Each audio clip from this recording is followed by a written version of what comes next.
এখানে আজকে হচ্ছে আমাদের সরষে ইলিশ। ইলিশটা আজকে একটু বেশ বড়ই এনেছে। সরষে ইলিশ হচ্ছে, আর এখানে হচ্ছে খিচুড়ি। কিন্তু আজকে রোদ দেখুন, ঠাটা ভরা রোদ দুধ দিয়েছে। আজ একটু বৃষ্টি হলে ভালো হতো। বৃষ্টি সব চলে যাওয়ার পরে তারপরে পিন্টুবাবু এই যে খিচুড়ি আর ইলিশ মাছ নিয়ে এসছে। মানে খিচুড়ি নিয়ে আসে না, খিচুড়ি করতে বললো, আর ইলিশ মাছ নিয়ে এসছে। ওনার নাকি বর্ষাকালে খেতে মনে গেছে, কিন্তু আজকে বর্ষা কোথায়, আজকে তো রোদ দূর একদম ঠাটা ভরা, একটুও বৃষ্টি হয়নি। তো এখন খিচুড়িটা বসিয়েছি, হচ্ছে। আর এখানে ইলিশ মাছটা নুন হলুদ আর একটু সরষের তেল মাখিয়ে রেখে দিয়েছি। এখন 10টা বাজতে 5 মিনিট বাকি। ম্যাডাম এখনও রেডি হয়েছে, এবার চুললে যাও, মা বেঁধে দেবে। গান চালিয়েছেন এখানে, এখনও ব্যাগ গুছানো না। আর এই দেখুন, দেখছেন টি শার্টটাকে এখানেই খুলে রেখে দিয়েছে। মা গুছিয়ে রাখবে, মায়ের এখন সময় নেই, এখানে থাক, তোকে ইয়ে করে স্কুলে দিয়েছে, তারপর গুছাবো। সকাল থেকে তো বাড়িতে যুদ্ধ চলে। এখানে হয়ে গেছে আমার খিচুড়ি, আর সকালে টিফিনে ওদের বানিয়ে দিয়েছি লুচি। এখনও আমার বড় ম্যাডামের লুচি এখনও প্যাক করা হয়নি, টিফিন। আর আলু ভাজা। আমার ছোট মহারানী চলে গেছে নিয়ে, পিন্টুকে ভাত করে দেওয়া হয়েছিল, পিন্টু মার্কেটে নিয়ে গেছে। কিন্তু পিন্টুর জন্য এখন এই যে ইলিশ মাছ হয়েছে, এটা এখন প্যাক করে টিফিন ক্যারি করে নিয়ে যাব। বাবা, যা গাড়ির আওয়াজ, শুনতে পেলেন আমার কথাটা আপনারা? পিন্টু শুধু ভাত নিয়ে গেছে, যেহেতু আজকে দুপুরেও আসবে না, মার্কেটে যাবে, তো সেই জন্য এই ইলিশ মাছ এখন একটা টিফিন ক্যারি করে প্যাক করে নিয়ে যাব। যাওয়ার সময় হয় বা আসার সময় ওকে দোকানে দিয়ে তারপরে আসবো। এটা মোটামুটি হয়ে গেছে। এবারে বড় ম্যাডামকে খেতে দেবো, আমি এসে স্নান করে পুজো দিলেই হয়ে যাবে।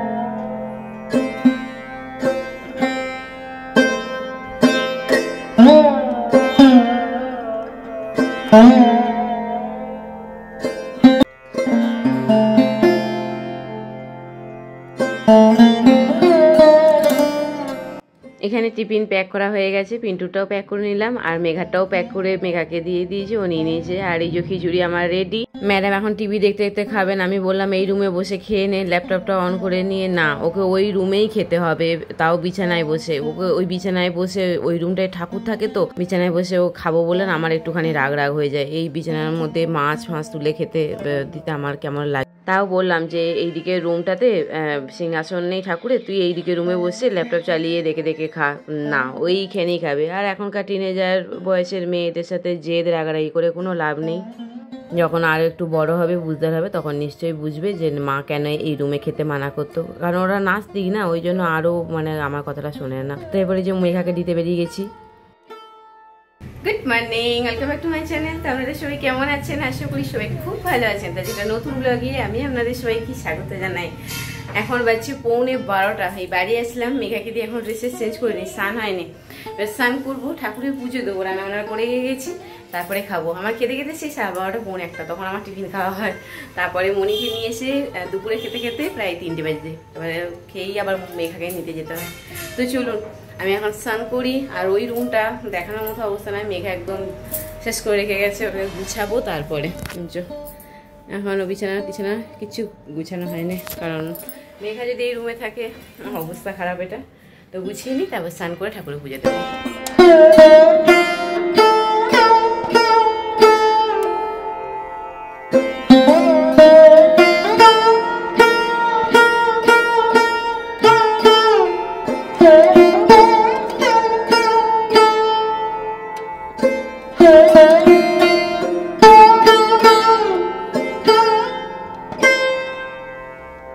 আজ হচ্ছে মঙ্গলবার, তো সেই জন্য আজকে মা মনসাকে একটুখানি জবা ফুলের মালা দিলাম, আর একটুখানি দুধ আর কলা দিয়েছি। সপ্তাহে আমি একদিন করে মা মনসাকে এরকম দুধ কলা দিই। এখন বাজছে কটা? 1:10। এখন আমি খাবো, পুজো দিয়ে উঠলাম, এখনও প্রদীপ নেবাইনি। এখন এবারে যে খাবো, খাবার নিয়ে এবারে বসবো। আমার এই বাড়িতে বা এই পরিবারে আমরা 4 জন থাকি, আমার 2 মেয়ে, হাজব্যান্ড আর আমি। তো ওরা 3 জনে কেউই ওরা ঠাকুর দেবতা অতটা ভক্তি শ্রদ্ধা করে না, ওরা নাস্তিক। আমি অনেক বুঝিয়েছি, বুঝিয়ে আমি ফেড আপ হয়ে গেছি। এবার ওদিকে সময়ই একমাত্র বোঝাতে পারবে, সময়ে যখন ওদিকে শেখাবে তখনই ওরা শিখবে। সত্যি কথা বলছি, আমি অনেস্টলি বলছি, আমিও ছোটোবেলায় কিন্তু যখন মেঘামণির মতো আমার বয়স ছিল তখন কিন্তু আমিও নাস্তিক ছিলাম, কিন্তু এখন সময়ের সাথে আমি এখন অনেকটা পাল্টে গেছি। বাবা রে, এত বৃষ্টি হলো যে রাস্তা একদম পড়ে গেছে।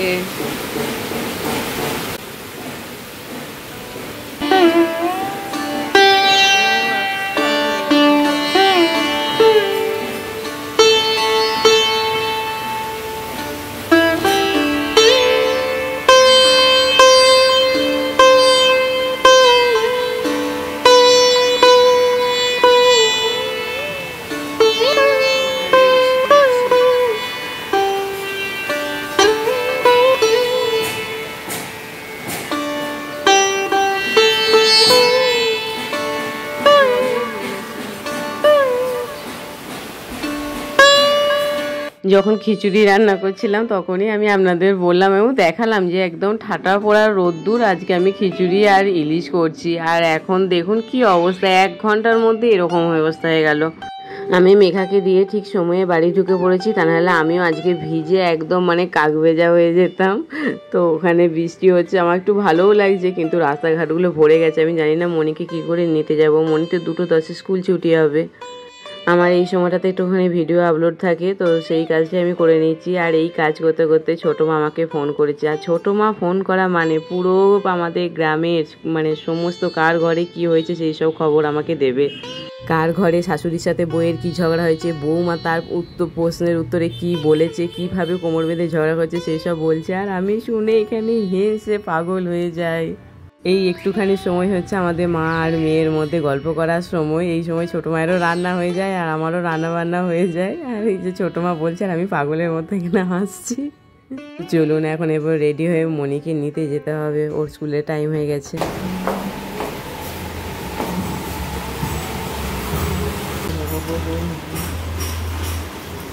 জল একদম এখানে অবধি চলে এসছে সিঁড়ির তলাকে করে।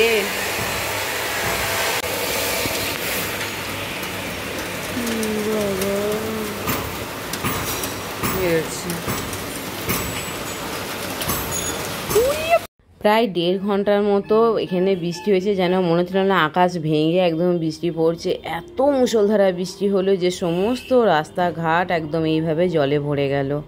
এই হচ্ছে প্রকৃতির খেলা, কখন রোদ্দুর আর কখন যে বৃষ্টি, মানে ওনাকে বোঝা বড় দায়। আমার গ্যারেজের ওখানটাও পুরো জলে ভরে গেছে, আমি কি করে যে যাব আমি বুঝতে পারছি না। আসলে কোথায় কি গর্ত থাকে না, ভয় লাগে ভীষণ। মানছি চেনা রাস্তায়, দেখুন এই বাচ্চাগুলো পুরো স্কুলের সামনেটা জলে ভরে গেছে, বাচ্চাগুলো কিভাবে মোজা টোজা জুতো সব ভিজে গেছে গো। স্কুটিটা আমাকে অনেকটা দূরেই রাখতে হয়, কারণ এর আগে অনেক গাড়ি দাঁড়িয়ে থাকে, স্কুলের বাস থাকে আর থাকে, তো ওই জন্য আমি স্কুলের সামনে অবধি আমি এই স্কুটিটা নিয়ে যেতে পারি না।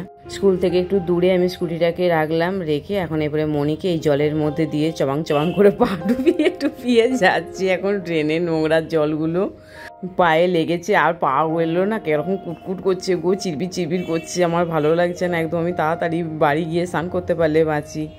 আর আপনাদেরকে যেতে যেতে একটা জিনিস দেখাচ্ছি, দেখুন ওই দেখুন, দেখছেন ইয়েটা ট্যাক্সিটা কীরকম ট্রেনের মধ্যে পড়ে গেছে। একটা সাইড কেন হবে না, কারণ আমি যখন যাই না তখন এই রাস্তাটা পুরো জলে ভরা ছিল, তো কোন দিকটায় ড্রেন আছে, দুদিকেই তো ড্রেন না।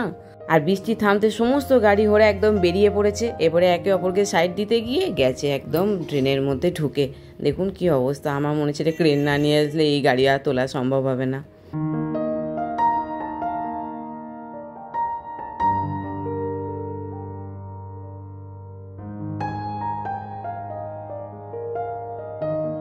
মনিকে বাড়িতে নিয়ে গিয়ে মনিও স্নান করলো, আমিও স্নান করলাম, তারপরে খাওয়া দাওয়া করে উঠেই এখনও বাসন টাসন আমার ধুতে সময় হয়নি সত্যি বলছি, কারণ স্নান টান করতে না আমার অনেকটা দেরি হয়ে গিয়েছিলো। এখন চলে এসেছি মেঘাকে স্কুলে নিতে। মেঘারও আজকে স্কুলে পড়ার চাপ ছিল, ল্যাব ক্লাস ছিল, সেই জন্য টিফিন খেতে সময় হয়নি, সেই জন্য ও এখন টিফিনটা খাচ্ছে। খেয়ে এবার এখান থেকে ও কিন্তু বাড়ি যাবে না সোজা, ও এখন এবারে কোচিং সেন্টারে ঢুকে যাবে। তো ওকে কোচিং সেন্টারে ঢুকিয়ে দিলাম, দিয়ে এসে বাড়ি ঢুকেছি। তখন মনি রেডি হয়েছিল একদম ড্রেস ট্রেস পরে, ওকে এখন টিউশন দিতে যাচ্ছি। ওকে টিউশনে অলরেডি আমি একটা ধরিয়ে দিয়েছিলাম, সেই টিউশনটা 4টে থেকে সাড়ে 4:30 থেকে অ্যাটেন্ড করে হচ্ছে 6টা অবধি। এখন এটা 6:30 টিউশনটা অ্যাটেন্ড করলো। তো ওরও এখনও বাড়িতে গিয়ে টিফিন খাওয়ার সময় হয়নি। ও দুটো টিউশনের ব্যাগ একবারে প্যাক করে নিয়ে বেরিয়েছিল। ও জাস্ট সেই টিউশন থেকে বেরিয়েছে, রাস্তায় আমি একটা করে কেক কিনে দিলাম, কিন্তু জলের বোতল ও নিতে ভুলে গেছে, আমিও নিয়ে আসতে ভুলে গেছি। তো ওই কেকটাই স্কুটিতে বসে খেতে খেতে এই টিউশনটাতে এলো, মানে 2য় নম্বর যে টিউশনটা যাবে সেই টিউশনটাতে এলো। আর জল যেহেতু নিতে ভুলে গেছি, একটা জল ওকে কিনে দিলাম, তো সেই জলটা ও খেলো। তারপরে বাড়িতে এসে এখন সন্ধ্যা দিচ্ছি। এখানে ওখানে কোচিং সেন্টারে ছুটি হতে হতে 8টা, আর এখানে মনিরও ছুটি হতে হতে প্রায় 8:30 বাজবে। তো সেই ফাঁকে আমি ভাবলাম যে আমার সন্ধ্যা দেওয়া হয়ে গেছে, তো আমি এক কাজ করি, একটুখানি পার্লারে গিয়ে আইব্রোটা করে নিই সেই ফাঁকে। তো এখানে আইব্রোটা করে নিয়ে তারপরে এবারে দুজনকে একে একে আমি নিতে যাব। কিন্তু আজকে একটা প্রবলেম হয়ে গেছে, মেঘাকে আমি নিতে যেতে পারবো না, ওর তাড়াতাড়ি হয়ে গেছে। আমাকে এখন ফোন করলো, ও বললো মা তোমাকে নিতে আসতে হবে না, তুই মনিকে নিতে চলে যাও, আমি এখান থেকে বাস ধরে চলে আসবো। তাই আমি বললাম ঠিক আছে, তাহলে তুই বাস ধরে সাবধানে বাড়ি আয়। আজকে রাতে সত্যি কথা বলছি কিছু রান্না করতে হবে না, কারণ আমার ওই যে খিচুড়িটা ছিল না, ওটা অনেকটা হয়ে গিয়েছিল। আমি ভাবি সবসময় একটু কম করবো, কিন্তু আমার সবসময় বেশি হয়ে যায় মা লক্ষ্মীর কৃপাতে। তো ওটাই গরম করে নেব, আর মাছ তো আছে, আর তার সাথে একটা করে ডিমের মামলেট করে নেবো।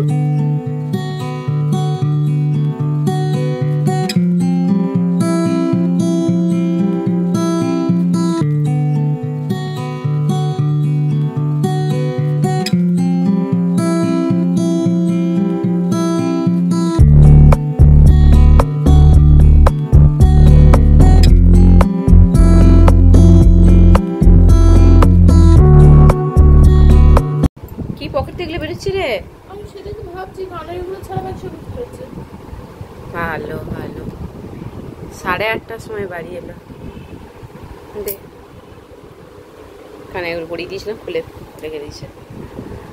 এবারে স্কুল থেকে হয়ে টিউশন অ্যাটেন্ড করে মুখ হাত সাবান দিয়ে ধো, জামা চেঞ্জ কর, দিয়ে খেয়ে ঘুমিয়ে পড়, শুয়ে পড়। একবারে প্রথম থেকেই। আর ওই দাদাটা 9-এ পড়ে, তোর আগে থেকে ওই দাদাটা পড়ে। আর এতদিন তোকে দিত না? না, আমাকে 2টো ক্লাস রিসেন্টলি দিয়েছে, 2টো ক্লাস ওই মেয়েটাও দিয়েছে। ওই মেয়েটাকেও? ওই মেয়েটা কিসে পড়ে? আমার স্কুলে। ওরই ক্লাসে পড়ে? আমার ক্লাসে না, 7B তে পড়ে। আচ্ছা, তোর সাথে একই সেন্টারে তো পড়িস? মানে দুই বন্ধুকে একসাথে দাও।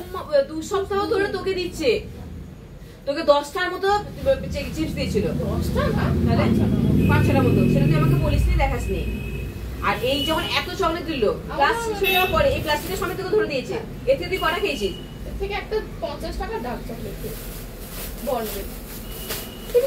ওরে বাপ, ইজ সামথিং রং। এটা ঠিক না। এত চকলেট কেন দিচ্ছে তোকে? তুই স্যারকে বলেছিস এই ব্যাপারটা? স্যারকে কেন বলে চকলেট দিতে? তুই জিজ্ঞেস করিস দাদা তুমি আমাকে কেন এত চকলেট দিচ্ছ? ওই দাদাটা কোথায় বাড়ি? আমি দাদাকে জিজ্ঞেস করি, আমি বলছি এমনি খাবি তুই বাড়ি গিয়ে। তুই বলেছিস যে দাদা তোমার সাথে আমি এখানে কি মাসে ক্লাস করছিস তোরা? দাদাটা ভালো, কিন্তু কথা বলি তো এমনিতে। ফেব্রুয়ারি না কি মার্চ মাস থেকে তুই ক্লাস করছিস, তখন তো তোকে দিত না। এই রিসেন্টলি 2 সপ্তাহ তোকে এইভাবে এত চকলেট দিচ্ছে। আমি বলে দিচ্ছি নেক্সট ক্লাস থেকে এরকম করে দেবে না, আমি মাকে বলবো, মা কিন্তু তোমার সাথে কথা বলবে, কারণ এরকম চকলেট দেওয়াটা আমার ফ্যামিলিতে কেউই পছন্দ করবে না। আর তো তুমি নেক্সট ক্লাস থেকে আমাকে দেবে না। তখন কি বলছো দাদাটা? বলছি ঠিক আছে নেক্সট ক্লাস থেকে দেবো না। ওই মেয়েটাও বলেছে ওকে বারবার করে যে তুই মানে তুমি কিন্তু নেক্সট ক্লাস থেকে দেবে না এরকম করে, মানে এরপর তাহলে তো আমাকে ফ্যামিলিতে বলতেই হবে এরকমটা। মনি এই চকলেট গুলো নিয়ে এসে এই প্লাস্টিকের সময় তোকে দিয়েছিল। হ্যাঁ দাঁড়াও তুমি খাবে, তার আগে দাঁড়াও। তুমি এর থেকে একটা ডার্ক চকলেট খেয়ে নিয়ে চলে গিয়ে খেয়েছো। এই প্লাস্টিক ভর্তি এই এত দামি দামি চকলেট একটা ও দাদা বলে তাকে 9-এ পড়ে ছেলেটা দিচ্ছে। তুমি আমাকে পরের সপ্তাহে ক্লাসে যখন যাবো তখন তুমি ওই দাদার সঙ্গে আমাকে পরিচয় করাবে, আমি ওই ছেলের সাথে কথা বলবো, ওর বাড়ি কোথায় কি না আমি একটুখানি জানবো। আমি ওকে ফেলবো বলবো, আমি ভরসা করে খেতাম। অলরেডি তো লোক সবাই করতে না পেরে তুই তো পেটুকে চকলেট খেয়ে নিয়েছিস। আর চিপস গুলো ওই যে 6-7টা অত বড় বড় চিপস দিয়েছে প্যাকেট, সেগুলো খেয়ে নিয়েছে। 6-7টা বড় বড় না, 3-4টা চিপস 5 টাকা ছিল, বাকিগুলো 10 টাকা ছিল। মানে আমাকে প্লাস্টিক ভর্তি করে দিয়েছিল। আমাকে রিসেন্টলি সামনে থেকে কিনে দিচ্ছে, আমি সেগুলো খেতাম, কিন্তু এরকম ভাবে প্যাকেটে করে কেউ দিচ্ছে আমাকেও দিত, আমি ফেলে দিয়ে চলে এসেছিলাম। একটা আননোন পারসন, সে চিনি দাদাটাকে অনেক দিন ধরে, আমি দাদাটাকে দেখছি তো। সে অনেক দিন ধরে তুই দেখ, এবং সে আমাকে বোনের মতো করে দেখে, আমি সেটা খুব ভালো করে জানি দাদাটাকে। আমাকে নেক্সট ক্লাসে তুই আমাকে ছেলের সঙ্গে দেখা করাবি। আমার এই জিনিসটা খুব একটা ভালো লাগে না, এই এত চকলেট, তারপর তুমি আরো খেয়ে নিয়েছো এত চকলেট, এতগুলো চকলেট। জিভে ওরকম করে দেখবেও না, কেমন লালসা আমার জিভে দেখা তুই আমাকে শুধু দেখ, কেমন দেখাচ্ছিলি দেখা তুই। দাদা নিশ্চয়ই এই ভিডিওটা দেখবে না। আমাকে তুমি ইমিডিয়েটলি পরের দিন দেখাবে, কারণ আমি স্যারের সাথে কিন্তু কথা বলবো গিয়ে। আমি এগুলো খাবে না এখন আর, পাপা আসুক, বাবার পারমিশন নাও, পাপা কি বলে আগে দেখো, তারপর তুমি খেও। অলরেডি তুমি দুটো খেয়ে নিয়েছো ওই সময় করতে না পেরে, ফট করে মাছকে এরকম বিশ্বাস করে নাও কেন মা? আমি যদি কিছু মেশানো থাকতো তার মধ্যে, যদি তুমি অসুস্থ হয়ে যেতে, আগে নেগেটিভ গুলো ভাবাটা দরকার না। তো আমি তো একটা চিপসে টেস্ট করতে গেছি, কিছু হয়নি, যে বাকিগুলো খেয়ে নিয়েছো, খাচ্ছি। যারা খেতে খাচ্ছো। আর আমি থ্রেড দিয়ে, থ্রেড না বলে তোকে আমি টিউশনি কি বলবো, কম্পিউটার ক্লাস ছুটি হওয়ার আমি 10 মিনিট আগে থেকে আমি গিয়ে দাঁড়িয়ে থাকবো। আমি এখন কাউকে বিশ্বাস করি না, আমি বিশ্বাস করি না, মানে আর কাউকে দেয় না। তো আর তো তোরা অনেকে পড়িস, তাদেরকে দেয় না, শুধু তোকেই দেয়। আর একটা দিদি, আর একটা মানে ওই আর একটা তোর বান্ধবীকে দেয়, দুজনকে শুধু। এই যে এই লস্যিগুলোও দিয়েছে, এগুলো প্লাস্টিকে বের কর। এত খাবার দিয়েছে। দাদাটা আমাকে ভালোবাসে, তোকে দাদাটা ভালোবাসে, ক্লাস 9-এ পড়ে। এই যে এই লস্যিগুলোও দিয়েছে। ভাইফোঁটা উপলক্ষে দিয়েছে আমাকে। ভাই ফোটা কত অনেক দেরি মা। একটা কবে আছে? ওই দাদাটা কবে ছেড়ে দেবে বলেছে? আমি এই সময় কি দেখা করতে পারবো তো ওই দাদাটার সঙ্গে? সোমবার, সোমবারে তো ও সরি, বুধবারে। আজকে হচ্ছে তোর সোমবার, তো তোর দিদির ক্লাস থাকে। হাফ ইয়ারলি পরীক্ষা চলছে, আসবে হয়তো। হাফেলে পরীক্ষার আগে ছেড়ে দেবে না হাফেলে পরে ছেড়ে দেবে বলছিস? পরীক্ষাটা মানে এখন চলছে, হ্যাঁ, এবার ছেড়ে দেবে। তার আগে তো দেখি এই 2 সপ্তাহ ধরে এইসব এত কিছু খাবার দিয়ে যাচ্ছে, আগে দিত না। তার আগে দুটো ক্লাস। ওই দাদার পাপা আসুক, বাবার সাথে কথা বল, তারপরে খাওয়া দাওয়া করি। তুই তো অলরেডি সব চিপস খেয়ে নিয়েছিস, বাবাকে বলবি। খাওয়ার পরে চিপসগুলো খেয়েই তো আমার বিশ্বাসটা হচ্ছে। যে সিল করা আছে না আর কিছু না। হ্যাঁ, চিপসগুলো খেয়ে যখন তুই সিল করা আছে তো কি হয়েছে? সিল করা থাকলে তো আমাদের খাবার কিছু জিনিস মেশানো যায় না।